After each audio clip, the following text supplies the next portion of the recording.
Bien, pues tengo el privilegio y también la responsabilidad de ser el primero en exponer esta mañana. Pero antes vamos a orar, ¿les parece? Me invito a que incline su rostro, vamos a dar gracias a Dios y vamos a poner este tiempo en sus manos. Padre, te damos muchas gracias. Gracias porque estás con nosotros. Gracias, Señor, porque nosotros no podríamos hacer nada separados de ti, Señor. Necesitamos, Señor, tu ayuda, tu gracia. Necesitamos, Señor, que tú seas glorificado esta mañana y durante todo este tiempo, Señor. Gracias, Señor, porque sabemos que has preparado el terreno, Señor. Dios, rogamos que los corazones sean como pajas, Señor, que tu palabra los incendie, Señor. Que nuestros corazones sean incendiados, Señor, por tu palabra y más que por sentimientos, Señor, que tengamos y salgamos de aquí con convicciones firmes, Señor. Que vivamos la familia según tu diseño, Señor. Ayúdanos, danos gracia, toma por favor control de todo este tiempo y permítenos, Señor, tener un entendimiento, una cosmovisión renovada, Señor, pero bíblica. Te lo rogamos, Dios. Pido mucha gracia para poder exponer, Señor, aprovechar bien este tiempo. Es mucho lo que tenemos que ver y pido gracia para mis hermanos, Señor, para que, pues, Señor, este tiempo sea muy productivo, muy fructífero, Señor. Te damos muchas gracias y todo lo pedimos en el dulce nombre de Cristo Jesús. ¿Su iglesia dice? Amén, amén. Bien, como les decía, pues tengo el privilegio de exponer este primer tema, hermanos, y bueno, la responsabilidad, ¿no? Así que me gustaría hacer una pequeña introducción al tema, ¿no? Del campamento, ¿no? Primero, antes de que en sí exponga el tema que me corresponde a mí, ¿no? Tenemos ya varias semanas proyectando esto o poniéndolo en los diferentes chats, y es la invitación, ¿no? Al evento. El título deja claro de qué vamos a hablar, ¿correcto? ¿Qué vamos a hablar? La familia, ¿no? Es la familia. Pero el punto es de que hablamos la familia no acorde a nuestro entendimiento, ¿sí? No acorde a la moda, ¿sí? Sino la familia, ¿qué? Según Dios, ¿ok? No cabe duda que nos encontramos en un momento histórico sin precedentes, en el que el mundo está tratando de cambiar, como orábamos hace un momento, nuestra cosmovisión de lo que es la familia. ¿Estamos de acuerdo? De hecho, en nuestro propio país ya se está, pues, reescribiendo la definición de lo que es familia. Las cosas que solamente una generación atrás se consideraban poco sabias o inmorales o sencillamente malvadas, hoy en día se consideran como normales, se consideran como algo bueno. ¿Se acuerdan? A lo malo llaman bueno, a lo bueno malo. Las consideran dignas de celebración por el mundo. Permítame tomar solo un par de ejemplos de los que están aquí en la pantalla. El divorcio, las relaciones sexuales antes del matrimonio, la unión libre, ¿ven mis comillas? Unión libre, concubinato, ¿no? El matrimonio homosexual y las demás que ustedes pueden ver ahí, o quizá no pueden ver ahí, pero son distorsiones, la mayoría. Está la familia formada, pero se mezcla con muchos otros conceptos que no son la familia. Ahora, pregunta para ustedes, ¿ustedes han considerado que todos estos aspectos morales están directamente relacionados con la familia? ¿Se dan cuenta? ¿Ustedes creen que esto es una casualidad de la vida? Por supuesto que no. Claro que no es una casualidad. Si has leído tu Biblia, ¿no? Constante y recurrentemente, ¿sí? Con el suficiente cuidado, tú habrás notado que en ella, de tapa a tapa, Dios muchas veces usa ilustraciones para explicarnos cosas. ¿Estamos de acuerdo? Es buen maestro. Él es el maestro por excelencia, ¿sí?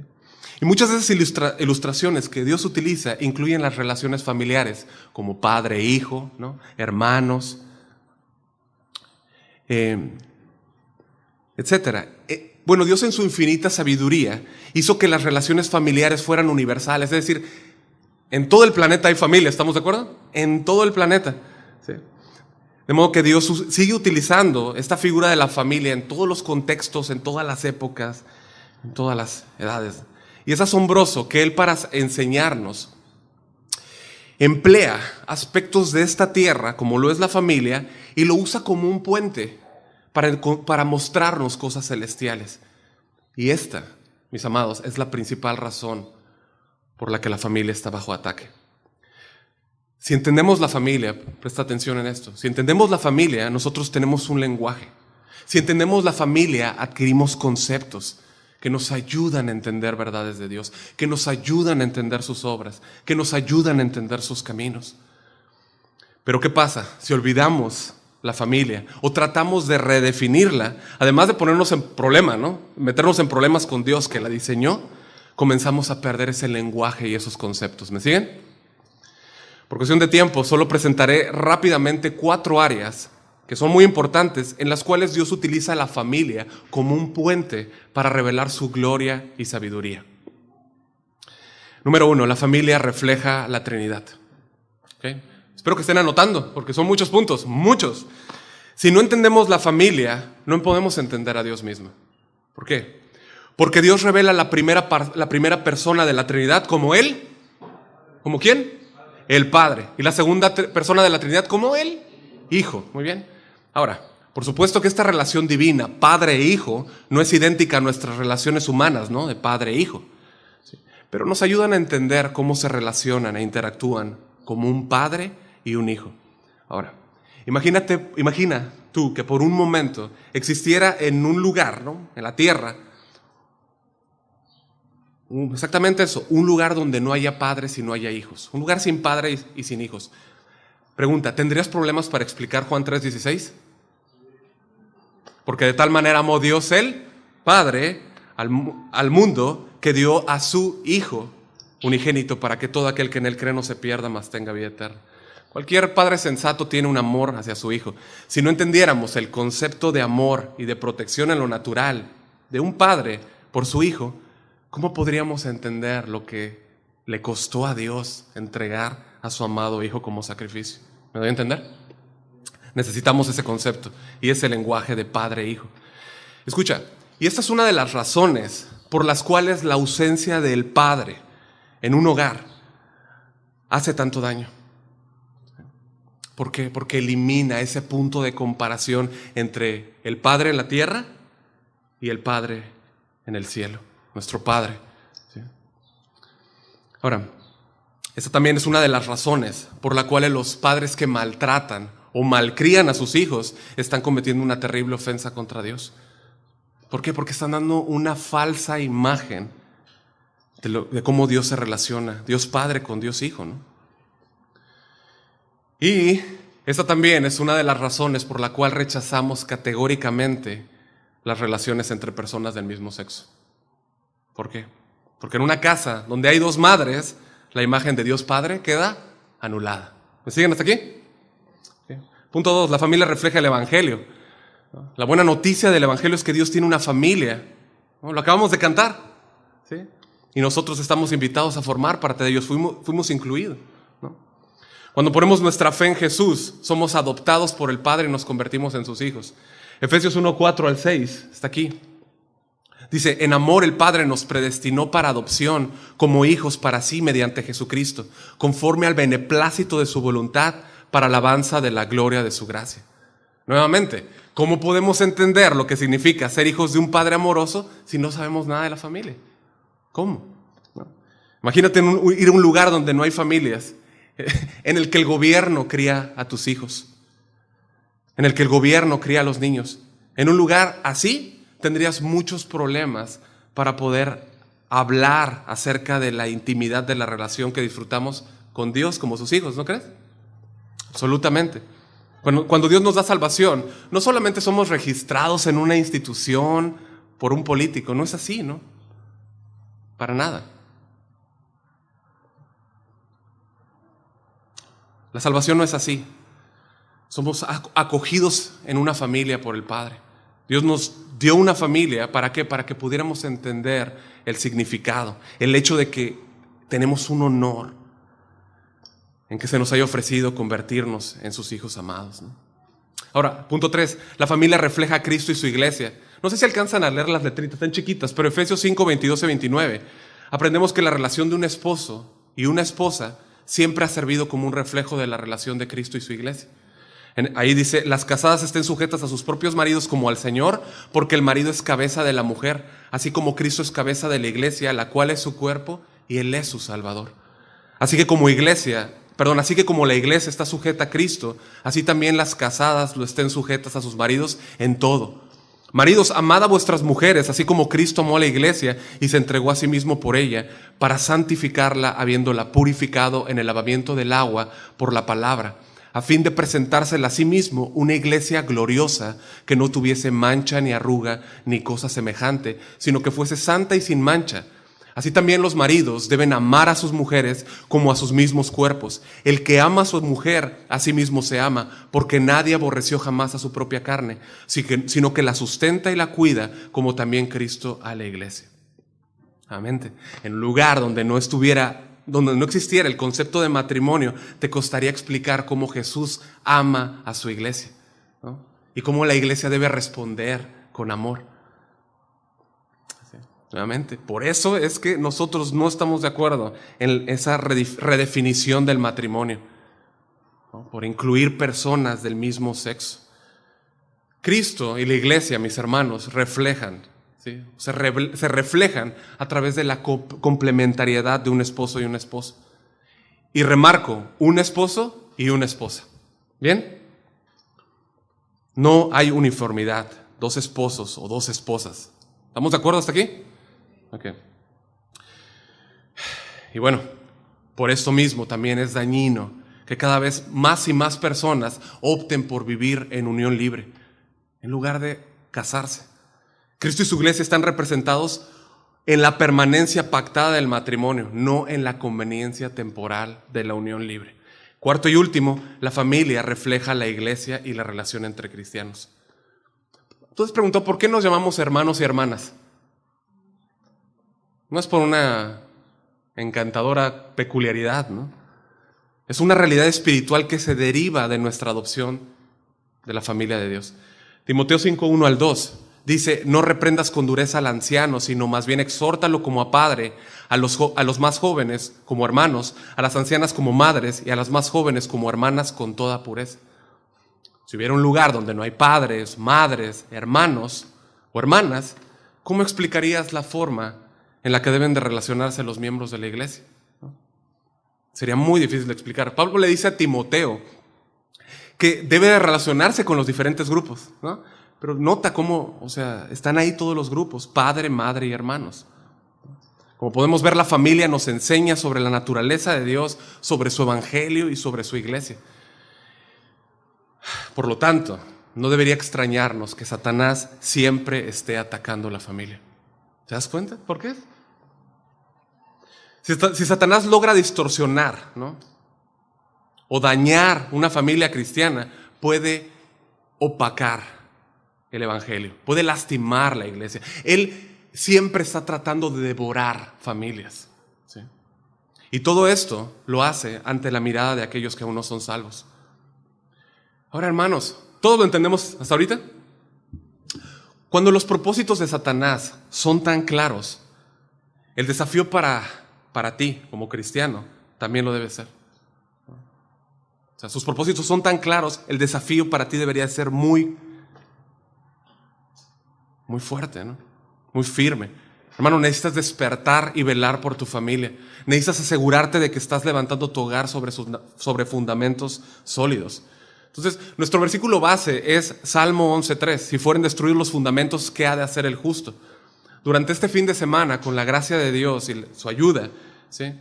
Pues diferentes oradores, ¿no? Predicadores, vamos a hablar de algunos fundamentos, ¿no? Que el mundo y Satanás están queriendo destruir. Y nos vamos a adentrar en la Escritura para contestar la pregunta, ¿qué ha de hacer el justo? Habiendo dicho esto, vamos a pasar directamente al tema, ¿no? Mi tema es dirigido hacia los matrimonios. En su providencia, pues Dios me ha permitido hablar esta mañana de dos temas que han cambiado mi vida completamente. El evangelio y el matrimonio.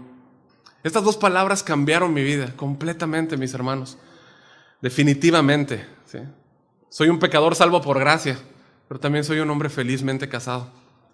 Sí, gracias a Dios. No existe una relación en la que se nos permita, ¿no? Y al mismo tiempo se nos rete más a vivir los mandamientos y principios bíblicos que nuestra relación matrimonial. ¿Estamos de acuerdo, esposos? ¿No?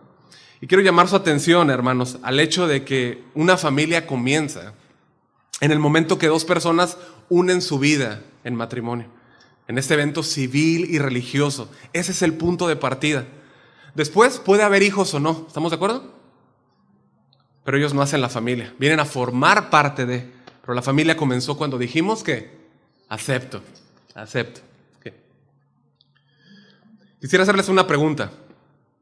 ¿Podrían por favor levantar la mano los que afirman, los que creen con convicción que el matrimonio es la institución fundamental de la sociedad? Yo también lo afirmo, yo también. La familia no es solo el fundamento de la sociedad. Iba a decir sociedad, no suciedad, pero sociedad, ¿no? Para nosotros es mucho más. ¿Sí? Es una sólida base en la iglesia puesta por Dios. Es probable que todos hayamos escuchado la frase matrimonio fuerte, iglesia fuerte, ¿no? Pero esto es mucho más que un cliché, es mucho más que una frase linda.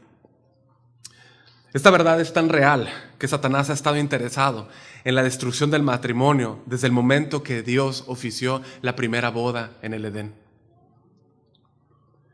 El diablo supo que ese matrimonio era una amenaza. Él se fijó como objetivo principal destruirlo. Conocemos la historia de Génesis 3, ¿estamos de acuerdo? Dios le dejó bien claro a Satanás que Él es el rey, que Dios es el rey. ¿Sí? Cuando Dios juzgó la rebelión en aquel huerto, dejó bien claro que Él es el Rey Supremo. ¿Sí? Pero de ese evento, Satanás aprendió una cosa, que aunque jamás le ganaría la guerra a Dios, sí podría ganarle algunas batallas al hombre. ¿Sí? Y desde entonces no ha dejado de intentarlo. Por eso siempre el matrimonio ha estado bajo ataque constante y persistente, año tras año, siglo tras siglo. No obstante, sin lugar a dudas, jamás en la historia, habíamos visto estrategias tan viles del diablo, amenazas tan grotescas como en los últimos tiempos. No me voy a detener a explicar estas imágenes, ¿no?, que ustedes ven aquí. ¿Sí? Ustedes las pueden, ¿sí las alcanzan a ver? Entonces sí me voy a tener que detener. Ok. La primera es una mujer casándose con un delfín. La segunda es la cantante Britney Spears casándose por 55 horas y divorciándose. La tercera es un hombre que se casó con una almohada. La cuarta es un hombre con un hombre. La otra es una mujer con una mujer. Y en la otra son matrimonios que duran muy poquito, ¿no? O muchas veces se están casando, muchas veces se casan una y otra vez. ¿Sí?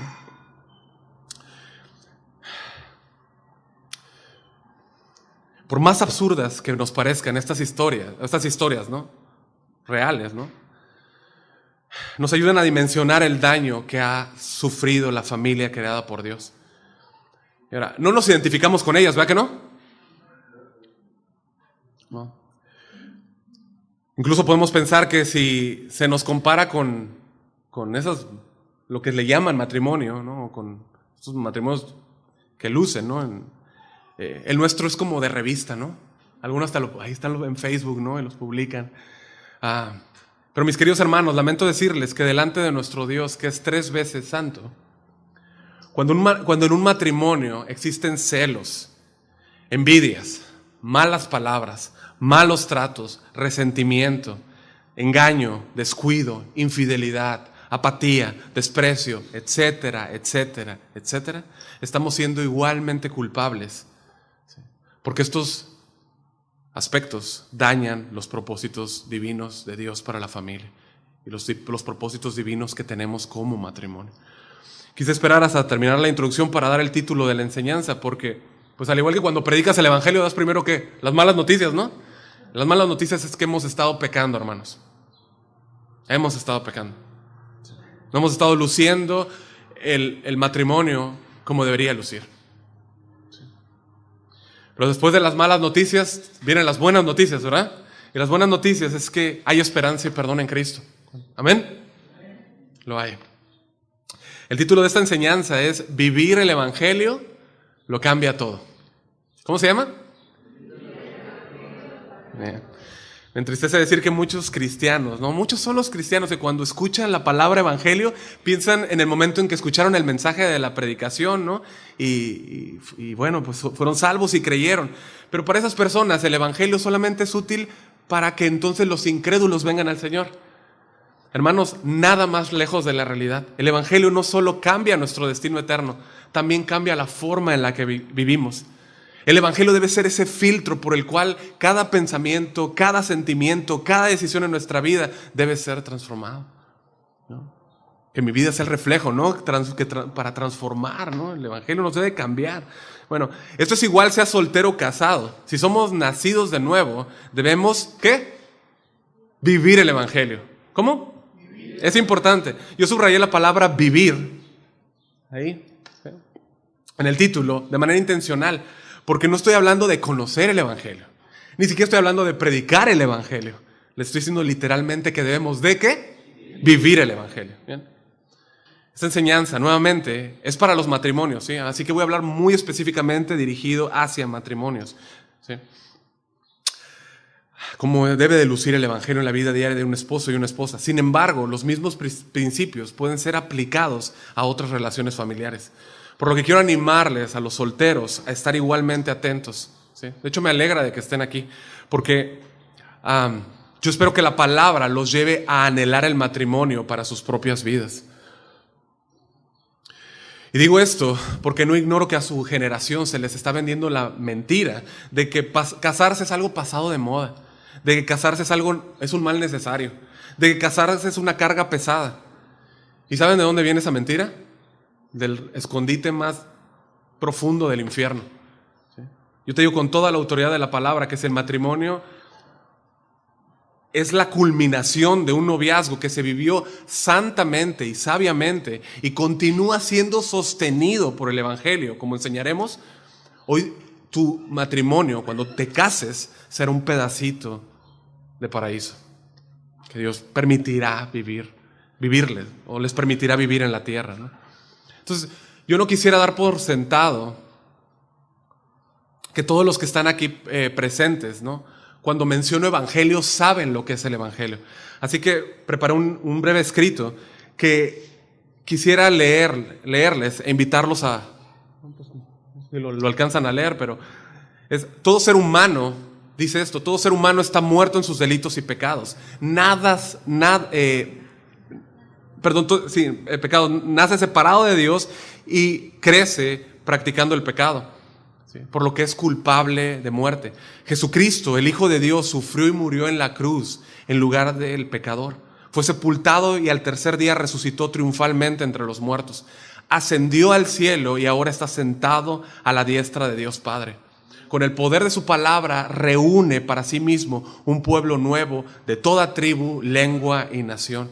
Este nuevo pueblo, sus redimidos, son aquellos que por el arrepentimiento del pecado y la fe en Jesús son perdonados y hechos hijos de Dios. Ellos ahora aman, viven para su Señor y Salvador Jesucristo y esperan su regreso, como cantamos. Amén. Creer esto que acabas de leer o escuchar cambia todo. Tiene que. Creer estas palabras hace que de un momento pases de muerte a vida, de enemigo de Dios a hijo de Dios. Dejas de ser huérfano y te conviertes a ser hermano de miles que creen en Cristo. Bien, aquí empezamos. Hay 3 puntos para los que anotan: perdón, aceptación y comunión. Estos 3 puntos son solamente un regalo, ¿sí? Son un regalo, de entre muchos que recibimos de nuestro Dios cuando fuimos perdonados y salvados. Pero escucha, esos regalos tienen una particularidad. No son para que nos quedemos con ellos. ¿Estamos de acuerdo? Nos fueron dados para dárselos a otros. En nuestro caso, a nuestra esposa, referente al tema, ¿no? A nuestra esposa o al esposo, ¿no? Lo primero que recibimos en Cristo es el perdón, ¿no? Escucha, ¿cuántos recibieron perdón aquí? Bueno, por haber recibido el perdón, deberíamos ser expertos perdonadores. ¿Estamos de acuerdo? Deberíamos de dominar el perdón, ser expertos. Es decir, personas que pedimos perdón y perdonamos. Muchos matrimonios, ven el perdón solamente como una opción, algo que pueden hacer o no pueden hacer, si de acuerdo a su gusto. Sin embargo, el perdón no es opcional. No es opcional. La palabra de Dios declara que tienes que perdonar a cualquiera que te ofende. Y ese mandamiento, obviamente, incluye a tu pareja. Jesús dijo en Marcos 11:25, perdona si tienes algo contra alguno. El apóstol Pablo le dijo a los Colosenses 3:13, si alguno tiene queja contra otro, de la manera que Cristo les perdonó a ustedes, así también háganlo ustedes. Así que el perdón es opcional. No lo es, no es opcional. Es una responsabilidad de todo cristiano que ha sido ofendido. ¿Y cómo debes de perdonar? De la manera que Cristo te perdonó. Este es un mandamiento que debes y ahora puedes cumplir si eres creyente. Ubicamos la oración, ¿no?, del Padre Nuestro, ¿no? Está en Mateo 6 y Lucas 11. Jesús les enseñó a sus discípulos, les respondió cuando ellos le dijeron, enséñanos a orar, ¿no? Él les enseñó y les dijo, perdónanos nuestras deudas como también nos perdonamos a nuestros deudores. Esta fue la forma en la que oró Jesús al Padre, ¿no? Jesús jamás pecó, estamos de acuerdo, pero está enseñándonos, ¿okay? Jesús claramente relacionó su perdón para nosotros con nuestro perdón a los demás. Él mismo lo explicó en Marcos 11:26, para los que están anotando. Porque si ustedes no perdonan, tampoco su Padre que está en los cielos les perdonará a ustedes sus ofensas. ¿Sí? Aquí estamos hablando de un perdón paternal, ¿estamos de acuerdo? No es un perdón judicial. El perdón judicial lo recibimos por la muerte de Cristo. ¿Sí? Hermano, estas son palabras de Jesús. Esposas y esposos, ¿lo estamos entendiendo? El perdonar. Entendemos que si nos negamos o si negamos el perdón a nuestro cónyuge, Jesús nos advierte que nosotros no tenemos derecho a pedir perdón o ser perdonados por Padre. Es tremendo, ¿no? Nuevamente eso es un perdón paternal. Y es muy grave el no perdonar. Llegamos a la pregunta del millón, ¿no? ¿Cómo lo hago? ¿Cómo puedo perdonar verdaderamente? ¿O cómo puedo perdonar bíblicamente? Porque yo entiendo que definitivamente, yo necesito ser perdonado por mi Padre Celestial. ¿Y cuántos de aquí quieren cerrarse a la comunión con el Padre? ¿Cuántos? Nadie. Entonces necesitamos perdonar, esa es una verdad. Bueno, los siguientes puntos son principios que encontramos en la Escritura. Escucha, conocerlos y aplicarlos nos va a ayudar a poder extender un perdón bíblico, que es lo que Dios demanda de nosotros. Principio 1, pide a Dios que abra tus ojos. Que Él abra los ojos de tu pecado, que puedas abrir de manera completa el pecado, que puedas ver el pecado, ¿no? Todos ubicamos la parábola de los deudores, ¿no? Esta está en Mateo 18. En esa parábola, Jesús dio un ejemplo de un hombre cuyo, Señor le perdonó, ¿no?, la deuda a alguien, ¿no? Llamó a cuentas a este hombre y le perdonó la deuda. Ese siervo tenía una deuda impagable, jamás podía haber pagado por su deuda, ¿sí? Y desesperado, ¿qué pidió? Perdón, pidió más tiempo, ¿no? Él no entendía todo lo que le costaría pagar esa deuda. Jesús dejó sorprendido a sus oyentes cuando dijo, y le perdonó toda la deuda y lo dejó ir. Todos estaban como sorprendidos, wow, ¿no? Hasta aquí todo va bien y sería un final feliz, ¿no? Pero no, la historia continúa, no había terminado. Ese hombre, ¿qué hizo? Salió y se encontró un consiervo que le debía como 100 pesitos, ¿no? Le debía una cantidad muchísimo menor, ¿sí?, en comparación a la que él tenía. Y este siervo malo no quiso darle más tiempo a ese consiervo, mucho menos perdonarle la deuda, ¿sí? Este hombre le estaba rogando, igual como él rogó, ten paciencia conmigo y yo te lo pagaré. Bueno, no quiso, lo echó en la cárcel. Cuando el señor de aquel hombre se enteró de esta gran maldad, lo mandó traer de nuevo a su presencia y le preguntó, Mateo 18:33, ¿no debías tú también tener misericordia de tu consiervo como yo tuve misericordia de ti? Hermano, piensa por un momento cuánto te ha perdonado Dios. ¿No deberías tú mostrar la misma misericordia que tú recibiste a tu cónyuge y ser pronto para perdonarle? Aquí me dirijo a ambos, ¿no? Ahora, si tú le batallas para perdonar, ¿sí? No levantas la mano, ¿no? Pero si tú le batallas para perdonar, es muy probable que sea porque has dejado o ya no has considerado más la obra de Dios, que Cristo te perdonó a ti todo lo que le debías, que Él te sigue perdonando y te seguirá perdonando hasta el último día de tu vida. Así que te animo a que incluyas en tu tiempo de oración que Dios abra tus ojos para ver tu propio pecado y la magnitud de su perdón en tu propia vida. ¿Sí? 2, pide a Dios un corazón dispuesto. Pide a Dios un corazón dispuesto. Muchas veces justificamos la falta de perdón hacia otros con esto: es que no puedo, o es que no siento, ¿sí o no? Pero si somos honestos de cara a Dios, esto es una mentira. La verdad es que no queremos perdonar. Preferimos voluntariamente y conscientemente conservar el resentimiento. Preferimos guardar esa ofensa, ¿no? Guardarla ahí en un rinconcito. Esposos y esposas, debemos de recordar, ¿sí?, que no debemos guiarnos únicamente por sentimientos. Están los sentimientos, ¿estamos de acuerdo? Pero no debemos guiarnos por ellos únicamente. ¿Sí? De hecho, hacemos muy mal si esa es nuestra única guía en los asuntos.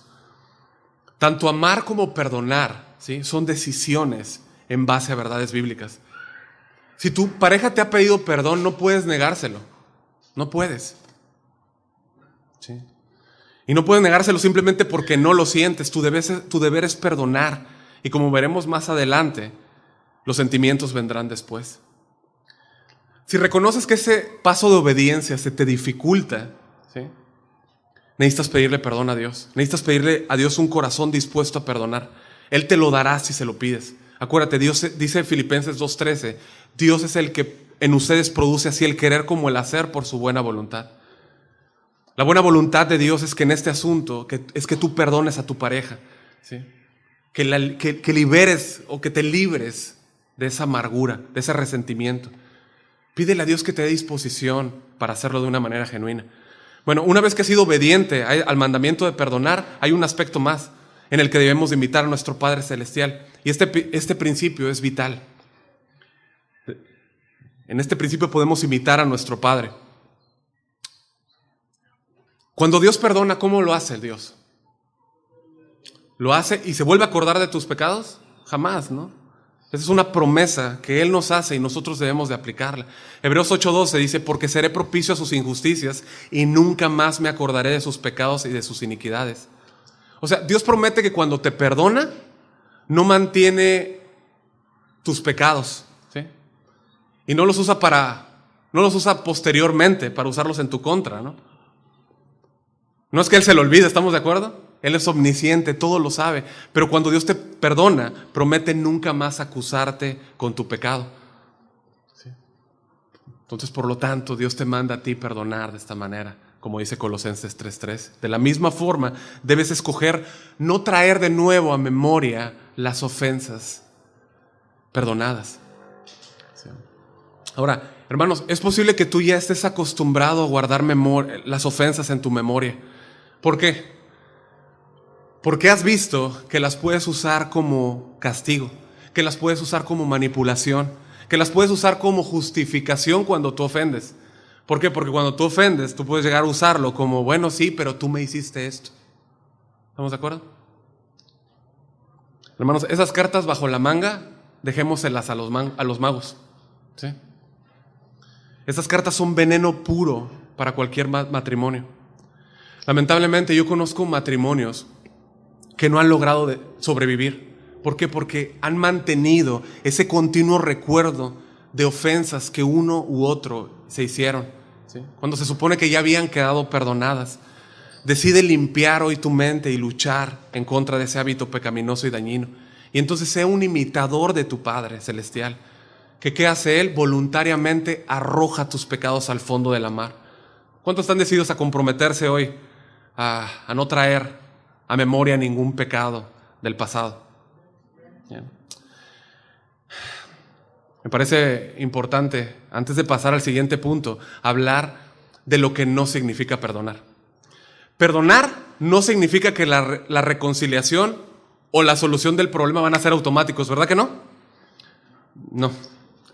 Pueden haber situaciones en las que escoger perdonar es solamente el principio de todo un proceso de restauración. ¿Sí? Pero entendamos que es trabajo de ambos el restaurar la armonía o la confianza. Y es muy importante saber que a pesar de que estén atravesando un tiempo, un desacuerdo, deben buscar honrar a Dios siendo obedientes a la instrucción que tenemos en Efesios 4:26. Dice, no permitan que el sol se ponga mientras siguen enojados. No permitas esto. O sea, en la medida de lo posible, procuren que todos sus días terminen en armonía el uno con el otro. Procuren esto. Si una situación queda sin resolver, ¿verdad que a veces así pasa? ¿Sí o no? A veces sucede así, ¿no? Bueno, sean lo suficientemente inteligentes y maduros para ponerle pausa. ¿Sí?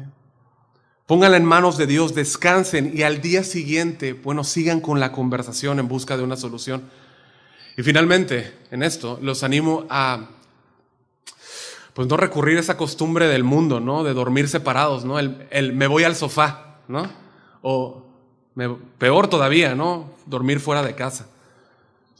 ¿Ustedes creen que eso pasa entre cristianos? ¿Entre hermanos? Sí. Bueno. Ahora, esto de dormir fuera de casa solamente podría darse en un momento donde se está sufriendo un abuso físico, ¿no? En ese caso, ¿no? Por seguridad, ¿no?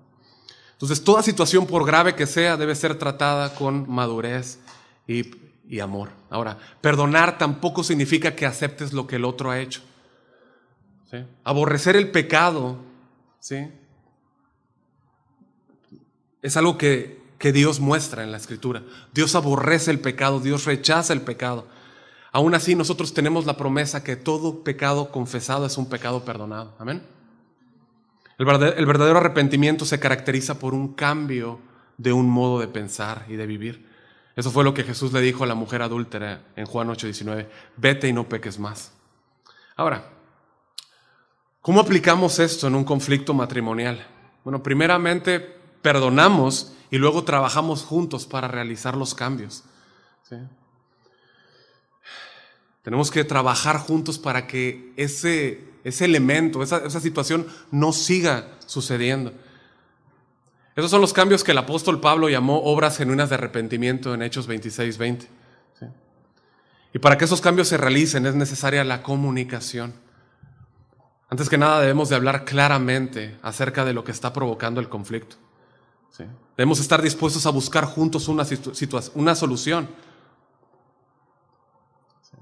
Ahora, es importante, hermanos, reconocer que cuando una situación o un conflicto no se soluciona, ya han intentado por una y por otra cosa y el conflicto sigue surgiendo, va a ser conveniente acercarse por consejo. Acérquense a su pastor, acérquense a matrimonios sólidos. ¿Sí? Matrimonios sólidos, ¿sí? Que sean de confianza. O sea, no comas la idea de que ya esto no tiene solución. En la palabra hay respuesta a todos los conflictos, hermanos. ¿Sí? A todo aquello que perturba un matrimonio, hay respuesta en la palabra. Escucha, si las quieres buscar. Si quieres buscar las respuestas, están en la palabra. Entonces, en este punto te recuerdo que negarte a perdonar y guardar rencor no consigue una solución, jamás. Solamente lo que va a hacer engendrar más y más problemas. ¿Sí? Es el primer paso para realizar cambios verdaderos y permanentes en tu matrimonio, perdonar. ¿Sí? Además, fuiste acepto. ¿Sí? Acepto es que fuiste admitido con gusto. Qué tremendo. Dios así nos recibió, nos admitió, nos recibió. Eso es lo que hizo Dios. ¿Sí? Un Dios amoroso con cada uno de nosotros. Nos hizo aceptos en el amado por su gracia. Y eso es lo que también nos manda a hacer, aceptarnos. Romanos 15:7 dice, por tanto, acéptense los unos a los otros, tal como Cristo los aceptó a ustedes, para que Dios reciba la gloria. Al igual que el matrimonio al igual que el perdón y la aceptación en el matrimonio, ambos son piedras fundamentales en esta relación. Yo no tengo el gusto de conocer a todos los matrimonios aquí, a muchos sí los identifico, ¿no? Pero no tengo el gusto. Lo que sí sé es una cosa, ¿saben qué?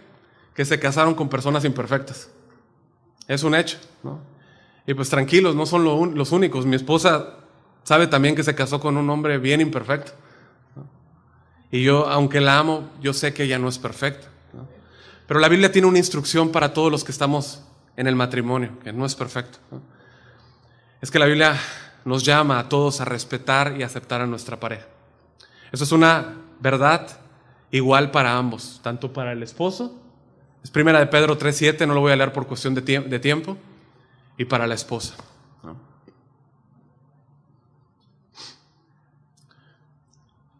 Suena fácil en teoría, ¿no?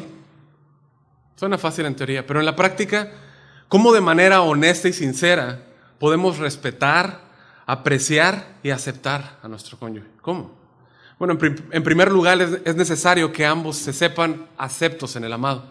No puedo dar algo que yo no entiendo, ¿estamos de acuerdo? Sí. Efesios 1:3-6 dice: bendito sea el Dios y Padre de nuestro Señor Jesucristo, que nos bendijo con toda bendición espiritual en los lugares celestiales en Cristo, según nos escogió en Él antes de la fundación del mundo, para que fuésemos santos y sin mancha delante de Él, en amor, habiéndonos predestinado para ser adoptados hijos suyos por medio de Jesucristo, según el puro afecto de su voluntad, para alabanza de la gloria de su gracia, con la cual nos hizo, ¿cómo? Aceptos en el amado. El comprender el amor incondicional de Dios, hermanos, es importantísimo para nuestro crecimiento espiritual. La gracia hizo posible que los creyentes seamos aceptados por Dios mediante la muerte de Cristo en nuestro lugar. Hermanos, es bien importante que tú entiendas y comprendas que no tienes que hacer nada para que Dios te acepte. Qué descanso, ¿no? Ya eres aceptado por Dios en Cristo por lo que Él hizo por ti. Si estás en Cristo, no hay nada que puedas hacer para ser más acepto delante de Él. Nada, absolutamente nada. Bueno, en base a esto, ¿cómo esta verdad, es decir, que eres aceptado en Dios por Cristo, cómo esta verdad, ¿no? Que no es por tus méritos, sino por los de Cristo,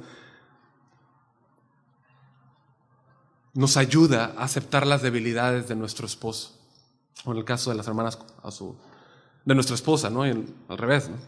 Bueno, primero, te recuerda que ambos están casados con una persona imperfecta. Somos seres redimidos que aún esperan ser glorificados, por lo que aún fallamos mucho. ¿Quién dice mucho? Mucho, ¿sí? Es lo que nos dice Santiago en Santiago capítulo 3, versículo 2, ¿sí? Él expone la condición humana de forma concisa y clara. Todos fallamos mucho, todos. Y la palabra todos significa que no hay excepciones, todos fallamos mucho, ¿sí? Esta es la realidad de las relaciones humanas. Tu pareja es un ser humano, por lo tanto peca y falla. Y no solo una, no solo dos, falla muchas veces igual que tú. Entonces, por favor, no cometas el error de comparar a tu pareja con un ideal perfecto. ¿Ya? Solamente una persona perfecta caminó en esta tierra y se llama Jesucristo, nada más. Segundo, cuando aceptes la verdad bíblica de que todos fallamos y de muchas formas, eso te va a ayudar a enfocarte en las cualidades de tu pareja. En vez de estar viendo las fallas, te va a ayudar a enfocarte en sus virtudes, ¿sí? En sus aciertos, sus fortalezas. Te ayudará a no sentirte, ¿sí? Decepcionado cuando falle. Aceptar que estás casado, ¿sí? Con un ser humano imperfecto igual que tú, te va a ayudar a actuar bondadosamente. Todas las esposas fallan, todos los esposos fallamos. ¿Verdad que sí? Nos casamos con personas que la Biblia nos asegura que fallarán de muchas maneras. Si tú no reconoces esta verdad, es muy probable que durante tiempo estés guardando en tu corazón ya decepción. Y que esa decepción se esté manifestando externamente con desprecio. con falta de respeto hacia tu cónyuge. Es necesario ser conscientes de que estas malas actitudes siempre nacen de nuestras expectativas irreales. Hermanos, no es justo que comparemos nuestro matrimonio, ¿sí?, o nuestra pareja con alguien que vimos o algo que vimos en una película o hemos leído en una novela. No anden viendo novelas, ¿sí, hermanos? Se llaman novelas. No las veas. Está en el mismo nombre, ¿no? Esos matrimonios o personas que se muestran ahí no son reales. Juan Diego de la Cruz, Juan Diego de la Cruz no es real, y el otro del caso, o sea, no es lo mismo, hermanos. No.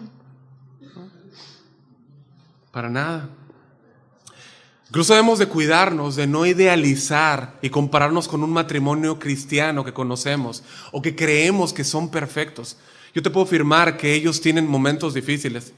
Todos los matrimonios tenemos nuestras áreas débiles en las que seguimos trabajando. Sí, todos. Nosotros, Clau y yo, por gracia, la gracia de Dios, nos reconocemos como una familia felizmente casada. Gracias a Dios.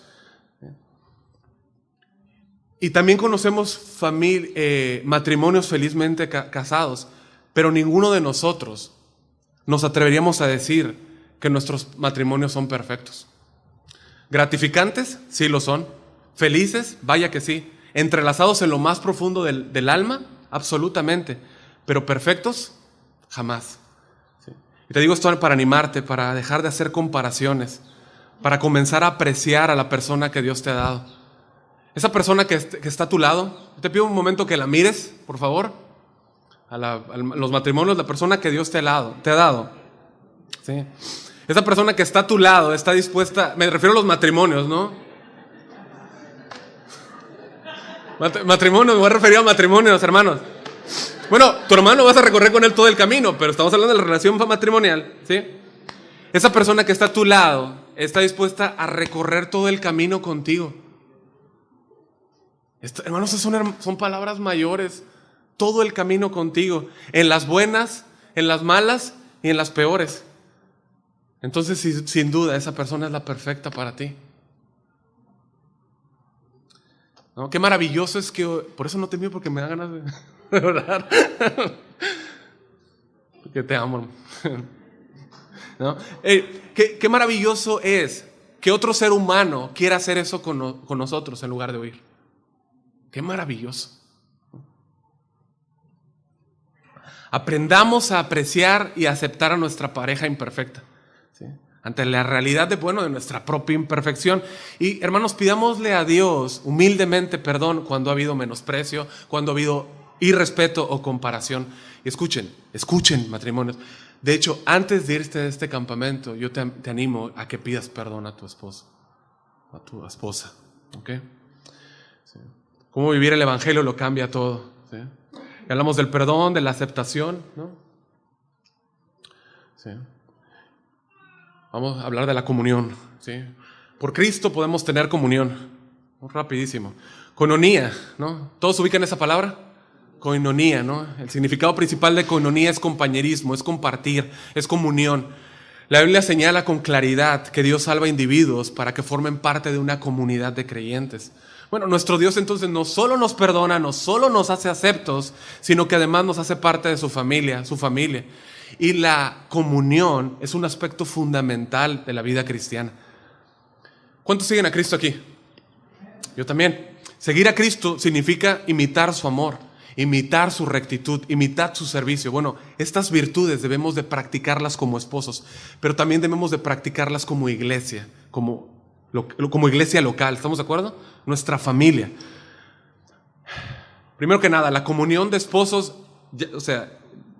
ya dentro de la iglesia, ¿no? Como miembros, ¿sí? Yo no me canso de decirles, ¿no?, para los que me conocen, que congregarse es vital. A muchos ya les caí gordito, ¿no? Duro y dale con eso, pero lo siento, así es. Congregarse es vital para tu crecimiento espiritual, es vital para tu crecimiento personal, es vital para el fortalecimiento de tu matrimonio y es vital para tu familia. Soy testigo, mis hermanos, de que muchos de los cristianos que se rinden y muchas familias que se quiebran es porque comienzan a caminar solos. Pintan su raya con la iglesia y dejan fuera a los hermanos. Satanás ha logrado convencerlos de que no necesitan otra gente. Yo los he escuchado decir cosas como: mientras tenga a Dios, ¿quién necesita a los otros? Eso es una mentira. Los cristianos nos necesitamos unos a otros. Hebreos 10, 23 y 25, se lo leo en la versión Palabra de Dios para Todos. Dice el autor: mantengámonos firmes en nuestra esperanza, porque Dios cumplirá lo que prometió. No dejemos nunca de hablarles a los demás de nuestra fe. Seamos solidarios. Ayudemos a los demás a demostrar su amor y a hacer el bien. Algunos están faltando a las reuniones y eso no está bien. Reunámonos para animarnos unos a otros, y con mayor razón ahora que vemos que se acerca el día. Somos una familia, una gran familia de creyentes unidos, no por raza, no por color o por cualquier otro medio, sino por la sangre de Jesús. ¿Sí? Fue la sangre de Jesús la que nos hizo miembros de la familia y tenemos su nombre. ¿Cuántos son cristianos? De hecho, no está en la nota aquí, pero Efesios 3, 14 y 15. ¿Sí? Dice el apóstol Pablo: por esta causa doblo mis rodillas ante el Padre de nuestro Señor Jesucristo, de quien toma nombre toda familia de los cielos y en la tierra. En español no se entiende muy bien este texto, ¿sí? Pero en griego, pater es el padre, pater es el jefe de familia, y familia es patria. ¿Se entiende? Entonces la familia, la patria, toma nombre del pater, ¿no? Todos somos cristianos, tomamos del nombre de Cristo. Su sangre nos ha unido y por ello tenemos comunión con otros. Eso es exactamente lo que vamos a celebrar esta noche en Santa Cena. Comunión. Hermanos, el que podamos disfrutar de comunión entre creyentes es una gracia delante de Dios. ¿Tú lo aprecias? Sí. Hermanos, tormentas van a venir a tu vida. Jesús lo dijo. Juan 16:33, nueva versión internacional. Yo les he dicho estas cosas para que en mí tengan paz. En este mundo afrontarán aflicciones, pero anímense, yo he vencido al mundo. O sea, además de las típicas tormentas que trae la vida, el matrimonio trae otras. ¿Estamos de acuerdo? Primera de Corintios 7:28, nueva versión internacional, también dice el apóstol Pablo: los que se casan tendrán que pasar por muchos aprietos. No me malinterpreten, ¿no? Yo soy un fiel matrimonio del creyente.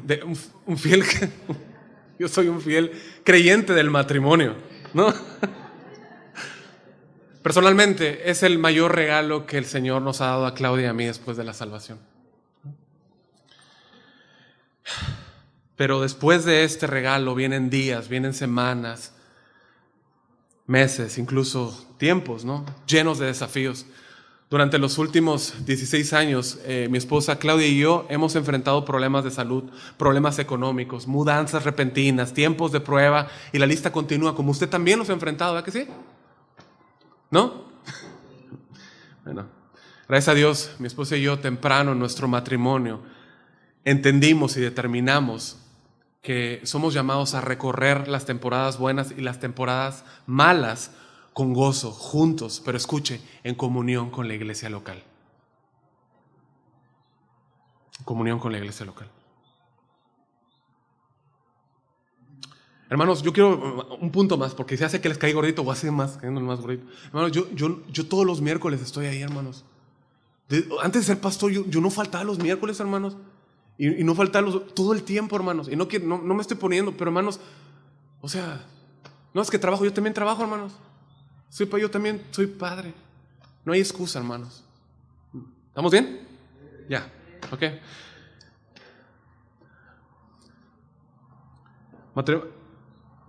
Creo que no, sí. Congregarse no es opcional. ¿Está 23? ¿23? No es opcional, hermanos. ¿Sí? Es vital. Ustedes pueden salir de este campamento confrontados, edificados, animados. Pueden llegar a casa y ponerse a trabajar en el material que les vamos a dar. Pero si ustedes no son obedientes al mandamiento bíblico, ¿sí?, de congregarse, con todo lo que esa palabra incluye, es decir, no solamente ir, sentarse, pararse, y luego levantarse e irse. ¿Sí? Es decir, estamos llamados a ser parte activa de la iglesia, convivir con la iglesia local, dejarse conocer, trabajar en forma, ¿sí? Crear amistades fuertes, cercanas con otros matrimonios. Si ustedes no lo hacen, lo que hayan aprendido en este campamento les va a dar gasolina un rato y no va a ser suficiente para poder reflejar a Cristo y su iglesia. Ahora, quisiera dirigirme un momento a los esposos, hermanos, los varones. Nosotros somos los principales responsables de que nuestra familia congregue. No puedo expresarles cómo me preocupa y entristece que las familias lleguen solas, las esposas, lleguen solas a la iglesia. Eso causa un dolor, ¿sí? Sé que tenemos trabajo, sé que llegamos cansados, pero hay que dar esa milla extra, estar presentes en las reuniones, ¿sí? Somos tentados a quedarnos en casa el domingo, a descansar, a tomar el día. A veces yo también quisiera quedarme a descansar, pero soy pastor, ¿no? Esposa, asegúrate que tu familia esté el día del Señor en la iglesia, es tu prioridad y tu responsabilidad. El día del Señor no es negociable, todo lo demás puede y debe esperar. No hace mucho, mi esposa y yo escuchábamos una enseñanza para matrimonios y decidimos que es importante congregarte incluso cuando estás de vacaciones. Y si eso se te hace muy exagerado, un pastor dijo, ¿seguro que quieres ir al cielo? Ahí se hacen todas las cosas que te aburren de la iglesia. ¿Cómo estamos en familia? ¿No? Hermanas, aquí me voy a dirigir a las hermanas, ¿no? Su responsabilidad en esto no es menor. A ustedes Dios las ha llamado a ser ayuda idónea. Y yo te pregunto, ¿lo está haciendo? ¿Puedo hablarles con libertad y con mucho respeto, hermanas, pero con libertad? ¿Sí o no? Ok. Los días miércoles, ¿no? Que son nuestros días de oración. Procuras terminar tus pendientes en casa. Tienes listos a tus pequeños para que llegue papá, coma algo rápido, que venga tome algo de café y estén listos para salir a la iglesia. O cuando ya tu esposo, sigues lavando ropa, siguen los niños haciendo tareas y no están listos. ¿Cómo organizas tus sábados? ¿Lo haces pensando que el día siguiente es día de reunión? ¿Cómo están tus mañanas de domingo? ¿Cómo te organizas? Escúcheme, no estoy diciendo que ustedes hagan todo, ¿estamos de acuerdo? Somos equipo, ¿no? Somos equipo. De hecho, nosotros en San José ya terminamos de hablar de todo esto y aquí en La Paz van a comenzar a hablar, ¿no? De la familia, ¿no? De todo el trabajo. Pero somos equipo. Entonces no está diciendo que ustedes hagan todo. Pero escuchen, ustedes son hermanas, son el ritmo de la casa, no la autoridad primaria, ¿sí? Esa le corresponde al esposo, pero ustedes marcan ritmo. ¿Estamos de acuerdo? Lo hacen, ¿sí? Si alguna esposa aquí siente que está haciendo todo, bueno, es necesario hablar con el esposo, ponerse de acuerdo, idear un plan bien pensado, hagan lo que tengan que hacer para que los días de reunión lleguen a tiempo, lleguen descansados, lleguen desayunados, lleguen enamorados, alabando al Señor. Amén. Eso no es opcional, debemos hacerlo y debemos hacerlo bien. Así que la comunión como matrimonios en la interacción con la iglesia es importante. Ahora, nuestra comunión entre nosotros dos, ¿no? Como matrimonio creyente. Este es un punto en el que debemos principalmente trabajar, es tener comunión entre nosotros dos como hermanos. Les pregunto, ¿ustedes están teniendo intencionalmente comunión juntos con Dios? Me refiero a esa comunión de Hechos 2:24, donde dice, y perseveraban en la doctrina de los apóstoles, en la comunión unos con otros, en el partimiento del pan y en las oraciones.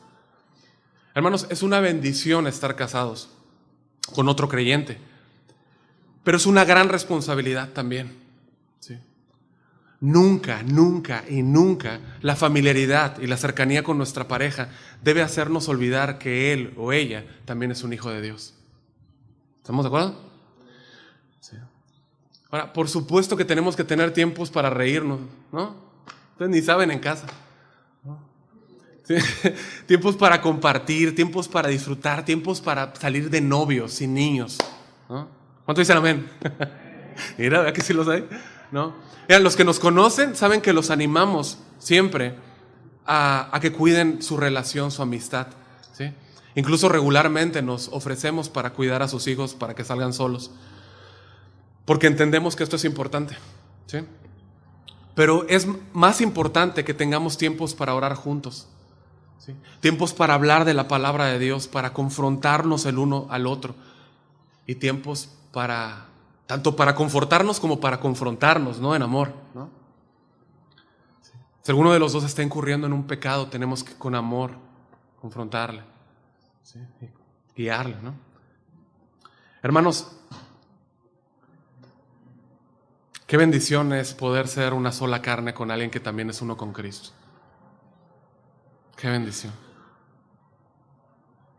Eso es tan maravilloso, ¿no? Trabajemos para que nuestra comunión sea cada día más profunda. Esto no es fácil y no se logra de la noche a la mañana, ¿sí? Debemos de ser intencionales. Pero una vez más, hermanos, varones, me dirijo a ustedes, ¿sí? Ustedes tienen que ir adelante. ¿Cómo? Procurando tiempos de lectura, ¿sí? Tiempos orando con tu esposa, ¿sí? Hagan preguntas, por ejemplo, cariño, ¿cómo está tu relación con Dios? ¿Cómo puedo orar por ti? ¿Qué te habló el Señor en la prédica de hoy? Por eso es que hay que congregar, ¿no? ¿De qué vamos a hablar si no te congregaste, ¿no? ¿De qué vamos a hablar? ¿No?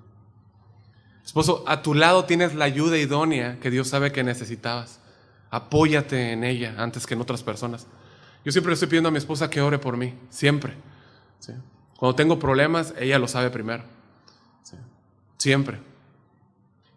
Y también es la primera en recibir buenas noticias, ¿sí? Hablo con hermanos, por supuesto, ¿sí? Pero ella es mi ayuda idónea y mi amiga siempre.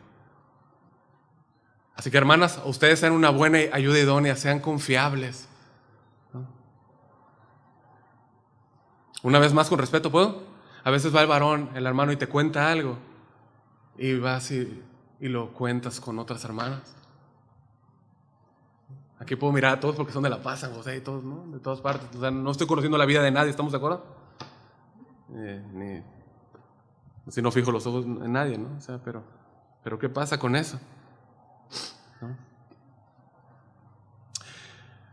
Tengan siempre, hermanas, una palabra de la Escritura para su esposo.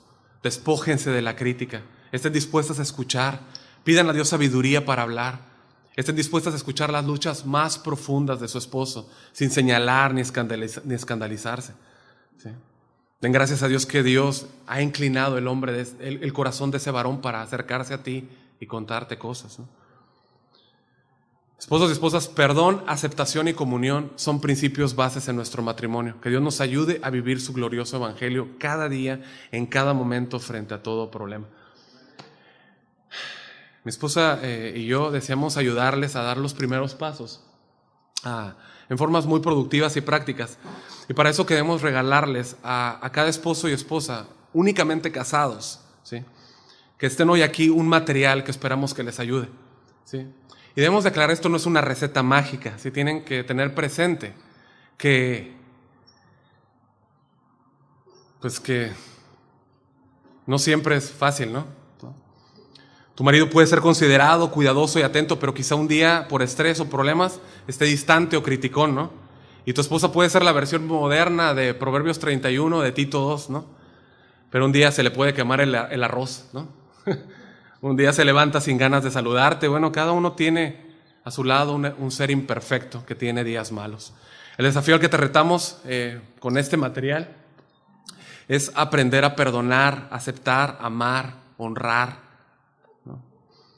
En y a pesar de días malos. Al final vamos a dejar una imagen en la pantalla en la cual ustedes pueden acercarse y escanear un código QR para descargar estos documentos. Pero también están, aquí hay una hojita ahí y hay una en el comedor. Ustedes pueden, él los va a pasar una página y pueden descargar este material.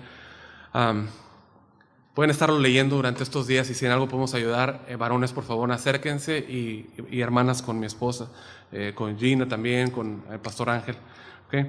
Antes de concluir, quisiera tomar unos minutos para hablar con los jóvenes solteros que están aquí y con las casadas que han venido solos porque su esposo o esposa aún no es creyente. Jóvenes, como ven, el matrimonio requiere de mucha sabiduría. ¿Ven?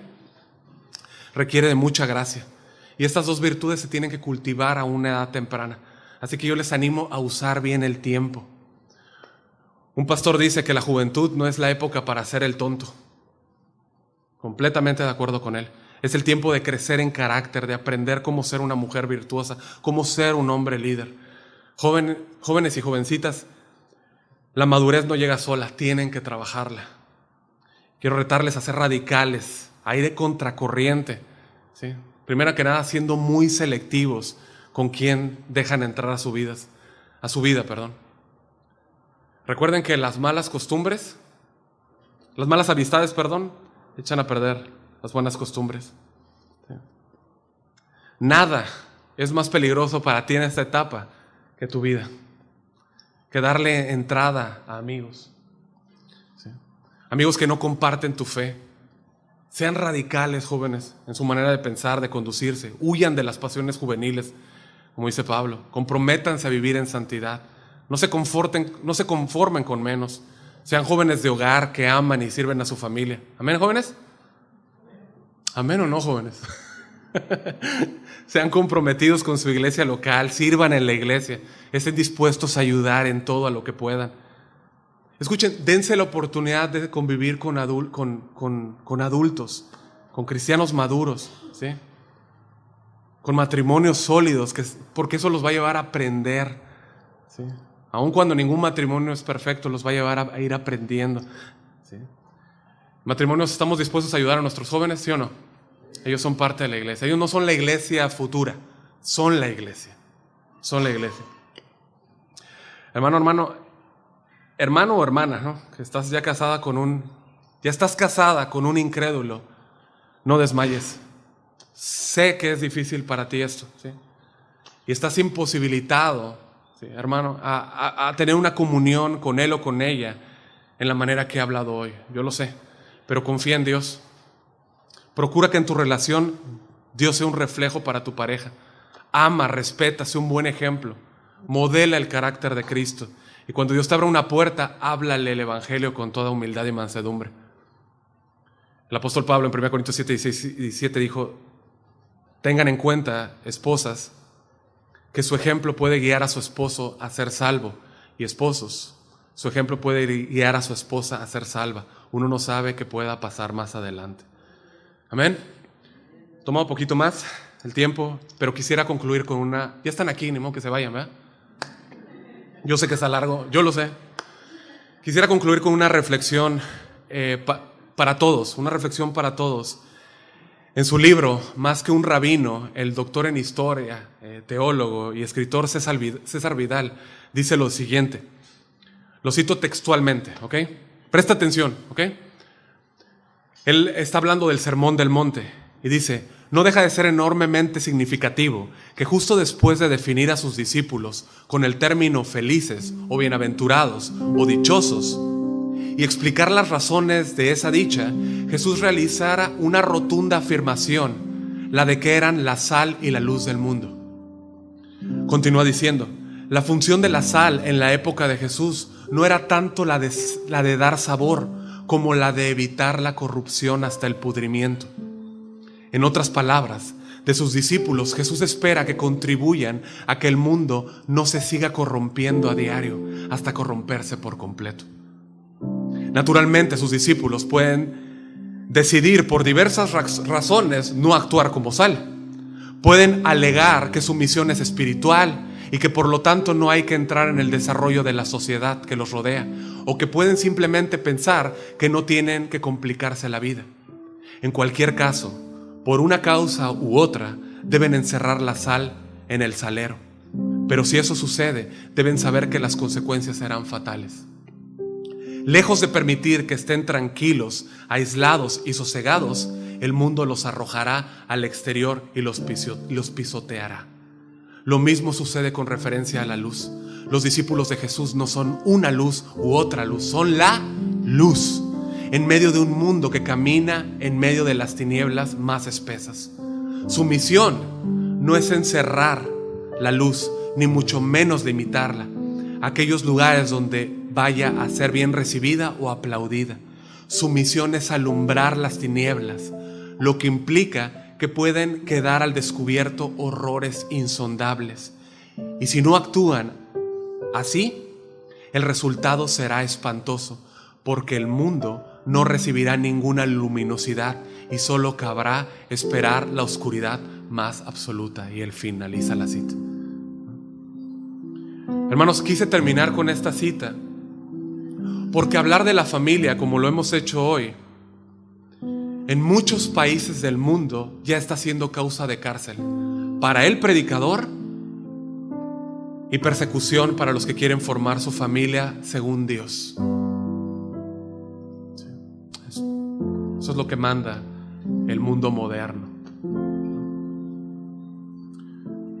Iglesia, mi amado hermano, matrimonios, ustedes son la sal y la luz de este mundo. Tu vida, tu matrimonio y tu familia evitan que la podredumbre del sistema de valores anticristianos se propague. Pero la luz de Cristo que está en ti también pone de manifiesto las tinieblas en que viven. ¿Sí sabes eso? Tu luz pone de manifiesto las tinieblas en las que vive el mundo. Y eso al mundo no le gusta. Familias, debemos de estar dispuestas para pagar el precio. La persecución viene. Por ahora, como mínimo, seremos tachados de retrógrados, de anticuados, de enemigos del progreso. Y esto solamente por decir que un hombre o una mujer, o más bien que un matrimonio, se le llama solamente la unión entre un hombre y una mujer, ¿no? Y exclusivamente la unión de un hombre y una mujer. Por el hecho de que tú digas que el don de Dios, que la vida comienza en la concepción y que debe ser preservada hasta el día de la muerte natural. Hermanos, están queriendo destruir los fundamentos. ¿Te das cuenta el rol tan importante que tienes como matrimonio en las cosas pequeñas? Si tú eres un justo de Dios, ¿qué estás dispuesto a hacer? Si te acobardas o te amoldas y te quedas en el salero, tal vez por un tiempo parecerá como que el mundo te soporta, pero tarde o temprano te desechará y te pisoteará. Dios nos ayude a ser valientes para levantar la bandera de Cristo. Que nuestra vida, nuestro matrimonio y nuestra familia salen y alumbren este mundo para su gloria. Amén. Vamos a orar. Inclina tu rostro donde estás.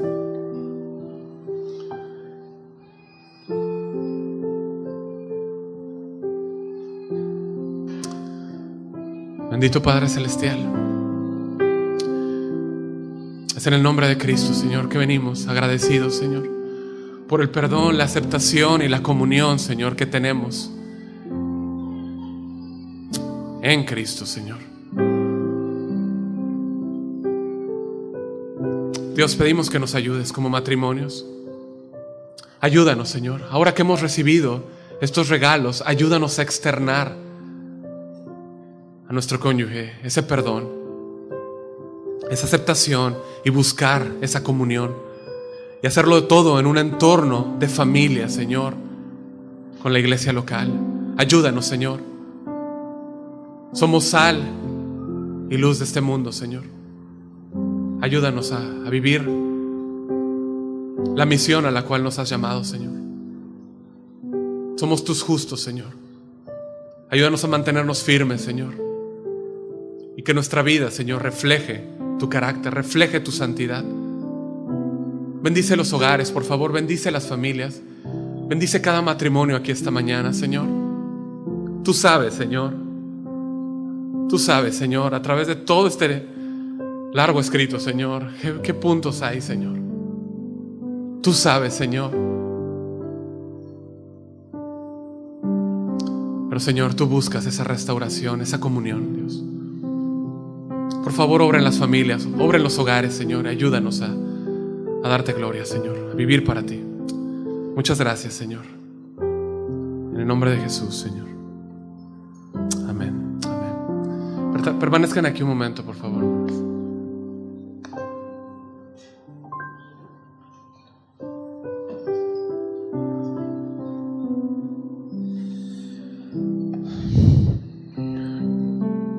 Gracias a Dios por su palabra, ¿cierto?